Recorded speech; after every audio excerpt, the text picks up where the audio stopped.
हत्या प्रकरणातील आरोपी अद्याप मोकाटच असल्याची जनभावना। संतोष देशमुख हत्या प्रकरण माणुसकीला काळीमा फासणारं, तर शरद पवारांचं मुख्यमंत्री देवेंद्र फडणवीसांना पत्र।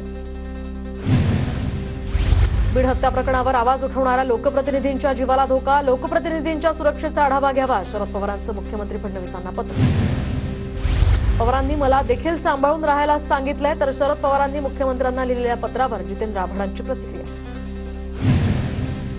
बीड सरपंच संतोष देशमुख हत्येप्रकरणी सर्वपक्षीय नेत्यांनी राज्यपालांची भेट घेतली। चौकशी होईपर्यंत धनंजय मुंडेंचा राजीनामा घ्यावा, सर्वपक्षीय नेत्यांची राज्यपालांकडे मागणी।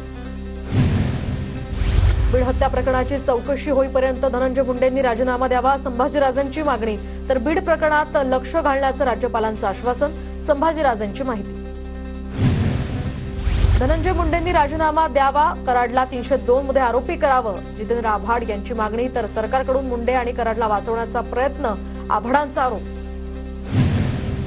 चौकशीत काही बाहेर आलेलं नसताना मुंडेंचा राजीनामा का मागताय? धनंजय मुंडेंच्या राजीनाम्याच्या प्रश्नावर भुजबळांची ही प्रतिक्रिया। राज्य सरकार ऐकत नसल्यामुळे नेत्यांची राज्यपालांची भेट घेतली गेली, तर चौकशी करणारे अधिकारीच आरोपींच्या जवळचे आहेत, अंबादास दानवेंची यावर प्रतिक्रिया।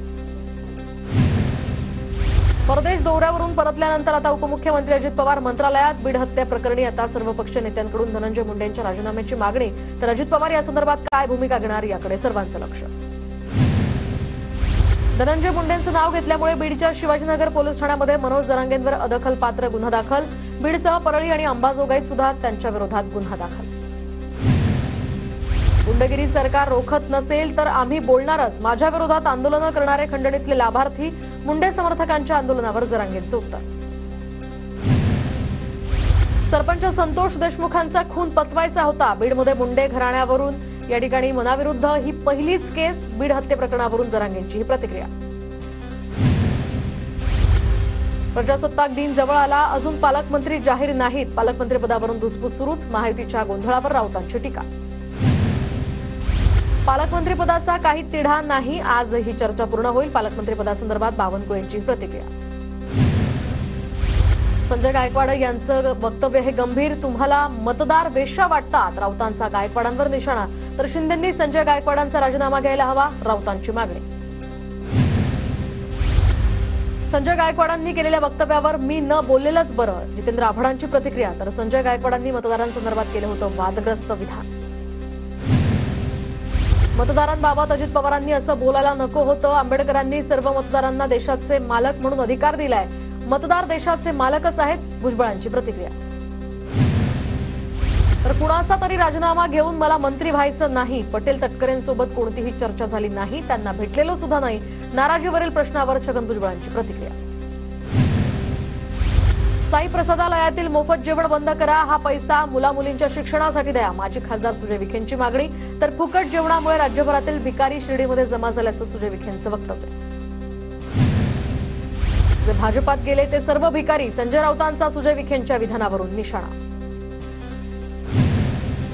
साई भक्तांनाच भिकारी म्हणणं हा उन्मत्तपणा बरा नव्हे, तुमच्या शिक्षण संस्थांमध्ये मुलांना मोफत शिकवता का? निवडणुकीमध्ये दारोदार मतं मागितली, तुम्हाला काय म्हणायचंय? सुषमा अंधारेंचा सुजय विखेंना सवाल।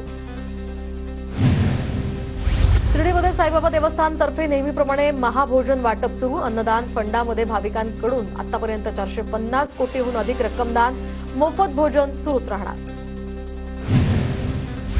एनआयटी मधील भ्रष्टाचाराविरोधात नागपुरात काँग्रेसचा मोर्चा, तर काँग्रेस नेते बंटी शेळके यांच्या नेतृत्वाखाली काँग्रेसचा हा मोर्चा। बंगळुरूनंतर आता अहमदाबादमध्ये सुद्धा HMPV व्हायरसचा रुग्ण आढळला, आतापर्यंत 3 रुग्ण सापडल्यामुळे चिंता वाढली। चीनमधील विषाणूच्या पार्श्वभूमीवर आता राज्यातील आरोग्य यंत्रणा सुद्धा अलर्टवर, तर सर्दी खोकला आणि सारी रुग्णांचे सर्वेक्षण सुरू, तर रुग्णांचे सर्वेक्षण अहवाल आता आरोग्य विभागाला सादर करण्याच्या सूचना। राज्यामध्ये HMPVचा एकही रुग्ण नाही, आरोग्य विभागाकडून स्पष्टीकरण, सर्दी खोकल्याच्या रुग्णांचं सर्वेक्षण। नव्या व्हायरस रुग्णांच्या पार्श्वभूमीवर आता केंद्र सरकार गंभीर, राज्यातील आरोग्य यंत्रणा सुद्धा सतर्क, नागरिकांनी घाबरून जाऊ नये, आरोग्यमंत्री प्रकाश आंबेडकरांची माहिती।